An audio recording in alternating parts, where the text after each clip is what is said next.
Hello दोस्तों, study with एनु में मैं एनु आपका स्वागत करती हूँ। और हम दृष्टि पढ़ रहे हैं, दृष्टि 2025 की। ये हमारा करंट अफेयर है। दृष्टि की वार्षिक संकलन है ये इनका, तो वार्षिक वाली मैगज़ीन है, आप देख सकते हैं। और इसमें कल हम जो है ना यहाँ तक पहुँच गए थे, लोक माता देवी अहिल्याबाई महिला सशक्तिकरण महासम्मेलन 2025। तो हमें आज ये पढ़ना है। तो मैंने कम से कम 3 पेज इसके कवर कराए थे आपको, तो ज़्यादा बड़ा वीडियो ना हो इसलिए 20 से 25 मिनट का ही वीडियो हम रखेंगे। बल्कि मेरी कोशिश तो यही रहती है कि मैं 15 मिनट से या फिर आधा घंटे से ऊपर का वीडियो ना रखूँ। तो 20-25 मिनट में मैंने इसको फिनिश कर दिया था, कल पहला पार्ट था। तो आज हम सेकेंड पार्ट पढ़ रहे हैं और इसमें हम पढ़ेंगे इस आगे की न्यूज़। तो पहला हम यहाँ से शुरू करने वाले हैं, लोक माता देवी अहिल्याबाई महिला सशक्तिकरण महासम्मेलन 2025 से। तो स्टार्ट करने से पहले अगर आप मेरे चैनल यानी कि स्टडी विद एनु में नए हैं तो स्टडी विद एनु को सब्सक्राइब करना बिल्कुल मत भूलिए और बेल आइकन को प्रेस ज़रूर करिए, ताकि मेरे आगे आने वाले सभी वीडियोस की नोटिफिकेशन आपको मिलती रहे। ठीक है, चलिए स्टार्ट करते हैं। तो 31 मई 2025 को प्रधानमंत्री नरेंद्र मोदी ने मध्य प्रदेश की राजधानी भोपाल में लोक माता देवी अहिल्याबाई महिला सशक्तिकरण महासम्मेलन में भाग लिया।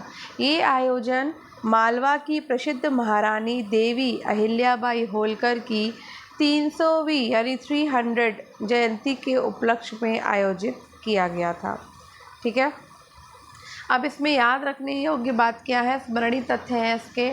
सम्मेलन में प्रधानमंत्री ने देवी अहिल्याबाई को समर्पित एक स्मारक डाक टिकट और 300 रुपये मूल्य का विशेष स्मारक सिक्का जारी किया। 300 रुपये के सिक्के पर अहिल्याबाई होलकर का चित्र उत्कीर्ण है। 300 रुपये मूल वर्ग का सिक्का भारत के सिक्का इतिहास में पहली बार जारी हुआ है, जिसे कोलकाता टकसाल ने ढाला है। ठीक है, ये बात याद रखनी है।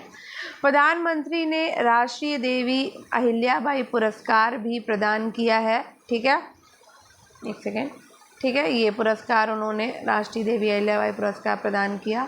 ये राष्ट्रीय पुरस्कार एक महिला कलाकार को जनजातीय लोक एवं पारंपरिक कलाओं में उत्कृष्ट योगदान के लिए दिया गया।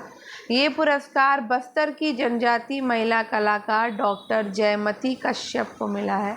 किसको मिला है? जयमती कश्यप को। कहाँ की हैं? तो बस्तर की जनजातीय महिला कलाकार है। देवी अहिल्याबाई होलकर का जन्म 31 मई 1725 को वर्तमान महाराष्ट्र के अहमदनगर जिले के जामखेड़ तहसील के चौड़ी गांव में हुआ था। ठीक है, शासनकाल तो 1767 से 1795 तक इनका शासनकाल रहा, जिसमें उन्होंने लगभग 3 दशकों तक मालवा पर न्यायपूर्ण और कुशल प्रशासन किया। अहिल्याबाई ने राज्य की बागडोर संभालते ही अपनी राजधानी महेश्वर नर्मदा तट पर स्थित को साहित्य, संगीत, कला और उद्योग के केंद्र के रूप में विकसित किया। अहिल्याबाई 18वीं शताब्दी में स्त्री शिक्षा, विधवा पुनर्विवाह, बाल विवाह निषेध जैसे विचारों की अग्रदूत थी। उन्होंने अपने राज्य में महिला सेन इकाई बनाकर महिलाओं को सशस्त्र और प्रशासन का प्रशिक्षण दिलवाया।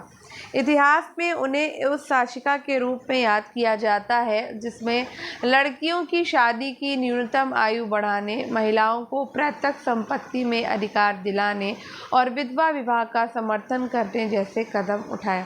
प्रधानमंत्री ने अहिल्याबाई होलकर के सम्मान में पुण्य श्लोक अहिल्या देवी होलकर महिला स्टार्टअप योजना 2004 में शुरू की थी। ठीक है, जो महिला उद्यमियों को आर्थिक सहायता प्रदान करती है। इंदौर के अंतर्राष्ट्रीय हवाई अड्डे का नाम भी उनके सम्मान में रखा गया है। दार्शनिक महारानी की उपाधि से सम्मानित अहिल्याबाई का 13 अगस्त 1795 को निधन हो गया था। ठीक है, तो ये हमने पूरा पढ़ा है। अब हम आगे की न्यूज़ देखने वाले हैं। तो आगे है ताप्ती बेसिन मेगा रिचार्ज परियोजना के बारे में। तो ताप्ती बेसिन मेगा रिचार्ज परियोजना 2 राज्यों मध्य प्रदेश और महाराष्ट्र की ये संयुक्त पहल है। ठीक है, इसका उद्देश्य जल संकट से जूझ रहे क्षेत्रों में भूजल स्तर बढ़ाकर सिंचाई और पेयजल आपूर्ति को सुदृढ़ करना है। ठीक है, अब स्मरणीय तथ्य की बात करते हैं तो 10 मई 2025 को मध्य प्रदेश और महाराष्ट्र के द्वारा ताप्ती बेसिन मेगा रिचार्ज परियोजना को संयुक्त रूप से क्रियान्वित करने के लिए एक समझौता ज्ञापन पर मध्य प्रदेश के मुख्यमंत्री मोहन यादव और महाराष्ट्र के मुख्यमंत्री देवेंद्र फडणवीस ने हस्ताक्षर किए। ताप्ती बेसिन मेगा रिचार्ज परियोजना परंपरागत बांध निर्माण से हटकर भूजल पुनर्भरण जल द्वारा जल संरक्षण को प्रोत्साहित करती है। परियोजना के तहत ताप्ती नदी की 3 धाराओं का विकास कर अतिरिक्त वर्षा जल को भूजल पुनर्भरण किया जाएगा। नेक्स्ट है, इसलिए ताप्ती बेसिन मार्ग रिचार्ज परियोजना को अधिकारियों के द्वारा विश्व की सबसे बड़ी भूजल पुनर्भरण योजना कहा गया है। TBMRP कृषि एवं पेयजल दोनों समस्याओं का समाधान एक साथ करने के लिए डिज़ाइन की गई है। इस परियोजना से मध्य प्रदेश के बुरहानपुर और खंडवा जिलों की बुरहानपुर, नेपानगर, कखनार और खालवा तहसीलें लाभान्वित होंगी। महाराष्ट्र के अकोला, बुल्ढाणा, अमरावती आदि जिले लाभान्वित होंगे। ताप्ती बेसिन मेगा रिचार्ज योजना में कुल 31.13 TMC जल का उपयोग होगा, जिसमें मध्य प्रदेश को 11.76 TMC जल मिलेगा और महाराष्ट्र को 19.36 TMC जल आवंटित किया गया है।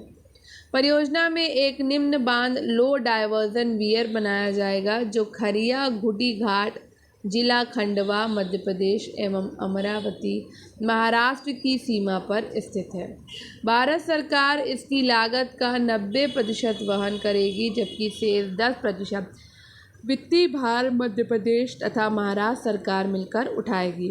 ताप्ती बेसिन मेगा रिचार्ज परियोजना मध्य प्रदेश की हालिया वर्षों में तीसरी प्रमुख अंतर्राज्यीय नदी जल परियोजना है। इससे पूर्व केन बेतवा लिंक परियोजना मध्य प्रदेश और उत्तर प्रदेश के बीच पहली बड़ी नदी जोड़ परियोजना जिसे राष्ट्रीय परियोजना का दर्जा मिला है।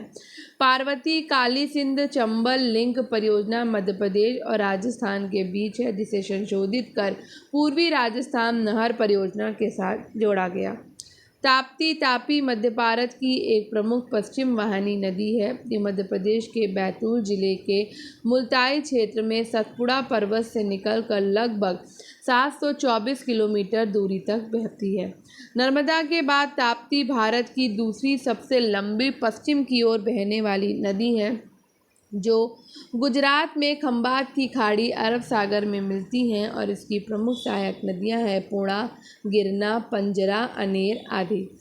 अब बात करते हैं पहलगाम से युद्ध विराम तक। तो 22 अप्रैल 2025 को जम्मू कश्मीर के शांत पहलगाम पर्यटन क्षेत्र में हुए एक भीषण आतंकी हमले ने पूरे भारत को झकझोर दिया। हमले के लगभग 2 हफ्ते बाद भारत ने सूचनाओं की पुष्टि के बाद 6-7 मई 2025 की रात को एक प्रतिशोधी कार्रवाई शुरू की, जिसका कोड नाम ऑपरेशन सिंदूर रखा गया। 2016 के सर्जिकल स्ट्राइक और 2019 के बालाकोट हवाई हमले के बाद 2025 में ऑपरेशन सिंदूर ने प्रदर्शित किया कि भारत अब आतंक के घाव पर सीधे प्रहार करने से नहीं हिचकिचाएगा। ठीक है,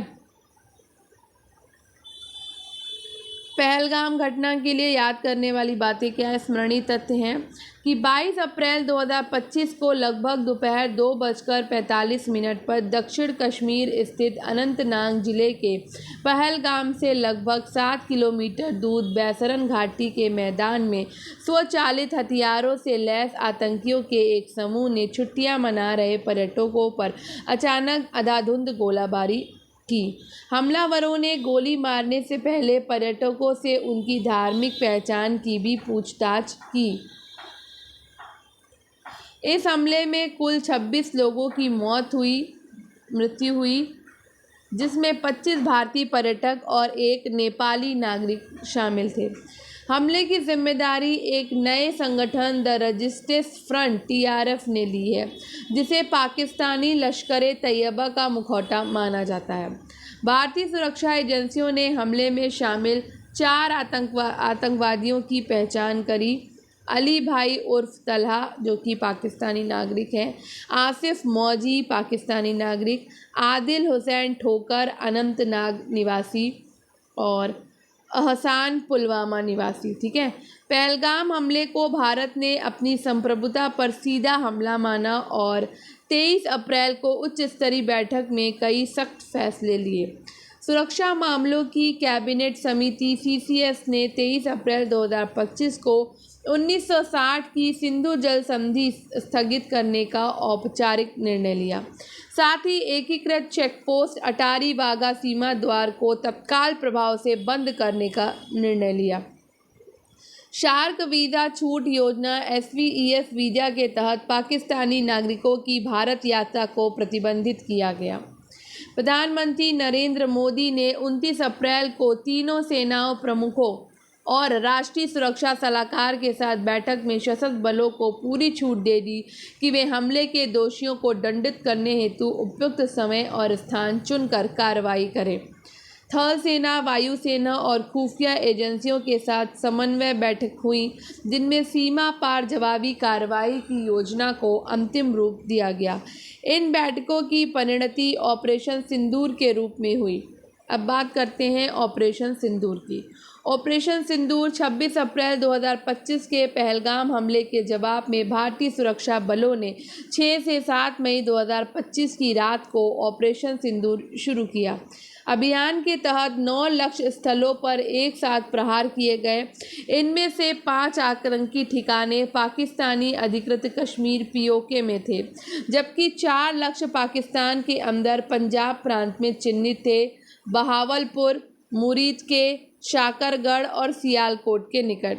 ये सभी स्थान लश्कर-ए-तैयबा जैसे मोहम्मद और हिजबुल मुजाहिदीन जैसे आतंकी संगठनों के प्रमुख प्रशिक्षण केंद्र या फिर ठिकाने थे।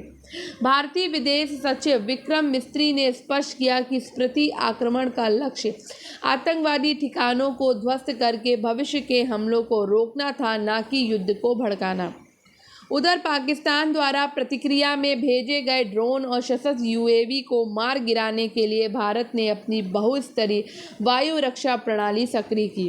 इस एयर डिफेंस ढांचे में थल सेना, नौसेना, वायुसेना के समन्वित सेंसर, मिसाइल एवं एंटी ड्रोन तकनीक, सॉफ्ट किल और हार्ड किल शामिल थे, जिसने पाकिस्तानी पक्ष से हुई कई जवाबी कोशिशों ड्रोन हमलों की लहर को विफल बना दिया। भारत सरकार के अनुसार ऑपरेशन सिंदूर के तहत 100 से अधिक आतंकवादियों को मार गिराया गया। ढेर किए गए प्रमुख आतंकियों में लश्कर-ए-तैयबा का कमांडर खालिद उर्फ अबू अकाशा शामिल था, जो कश्मीर घाटी में हथियारों की तस्करी और संचालन के लिए जिम्मेदार था। ठीक है। लश्कर का ही एक अन्य शीर्ष प्रशिक्षक मुत्सिर खाड़ियन खास उर्फ मुत्सर अबू जुंदाल, जिसे मुरीद के पाकिस्तानी स्थित आतंकी शिविर का प्रभारी माना जाता था, इस हमले में मारा गया। जैश-ए-मोहम्मद से जुड़ा मोहम्मद हसन खान, जो पाकिस्तान अधिकृत कश्मीर में जैश के ऑपरेशन प्रमुख का पुत्र था, वो भी इन हवाई हमलों में ढेर हुआ।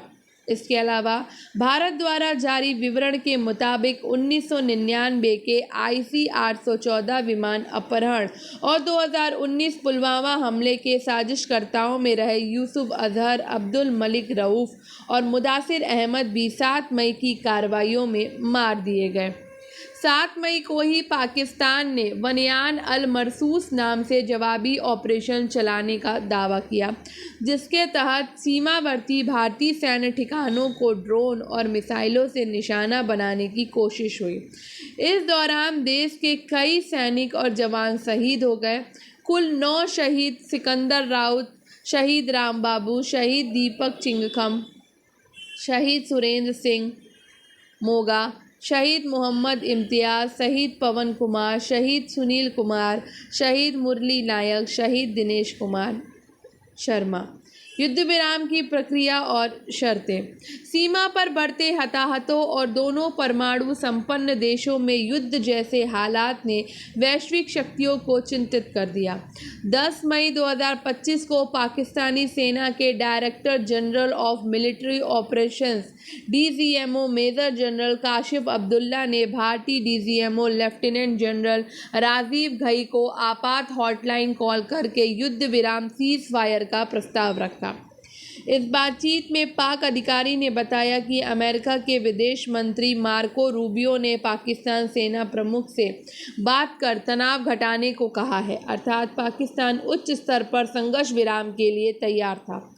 युद्ध विराम की घोषणा और स्थिति। कई दौर की गुप्त वार्ताओं के बाद 10 मई की रात दोनों देशों के आधिकारिक तौर पर युद्ध विराम की घोषणा की गई। दोनों पक्ष 10 मई 2025 को 17 बजे IST 16:30 PKT से प्रभावी होकर ज़मीन पर, हवा में और समुद्र में सभी फायरिंग और सैन्य कार्रवाई रोकने पर सहमत हुए। प्रधानमंत्री ने 12 मई 2025 को 8 बजे शाम को अपने संबोधन में 4 सिद्धांत उद्घोषित किए। जवाब भारत की शर्तों पर दिया जाएगा। परमाणु ब्लैकमेल स्वीकार्य नहीं होगा। आतंक शरणदाता राज्य सह आपराधिक माने जाएंगे। खून और पानी एक साथ नहीं बहेगा। पाकिस्तान ने सीमा पर हमारे जिस एक BSF जवान पूर्णम कुमार शाह को पकड़ लिया था, उसे 14 मई 2025 को छोड़ दिया।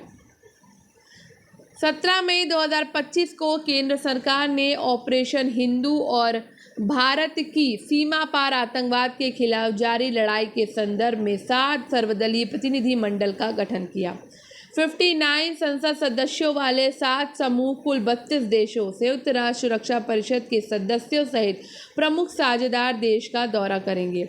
निम्नलिखित संसद सदस्य 7 प्रतिनिधि मंडलों का नेतृत्व करेंगे: Shashi Tharoor Congress, Ravishankar Prasad Bhajpa, Sanjay Kumar Jha JDU, Baijayant Panda Bhajpa, Kanimozhi Karunanidhi DMK, Supriya Sule NCP, Shrikant Eknath Shinde Shiv Sena. Operation Sindoor में प्रयुक्त भारतीय हवाई बल IAF हथियार प्रणालियाँ। तो दसॉल्ट राफेल लड़ाकू विमान का उपयोग किया गया।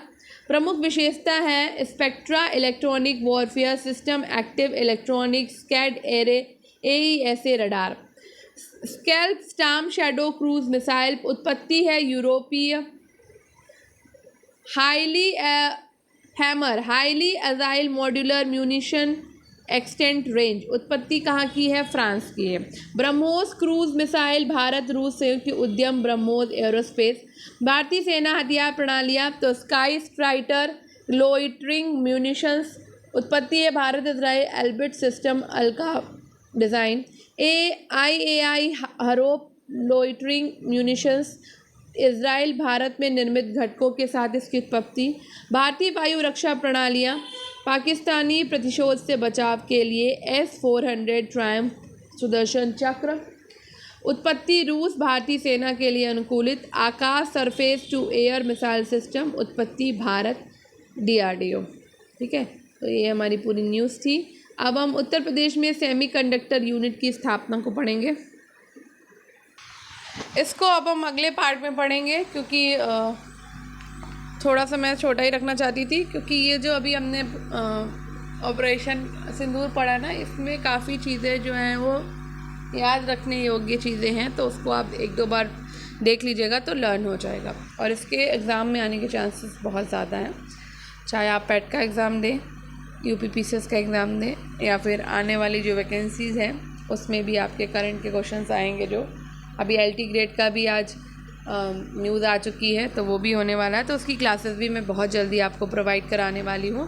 तो LT ग्रेड का भी मैं शुरू कर दूँगी, उसकी प्रिपरेशन भी आप मेरे साथ कर सकते हैं। ठीक है, तो अब मिलते हैं इसके नेक्स्ट पार्ट में। तो अब हम ये सेमीकंडक्टर यूनिट जो है ना, इसके बारे में हम अगले पार्ट में पढ़ेंगे। तो धन्यवाद।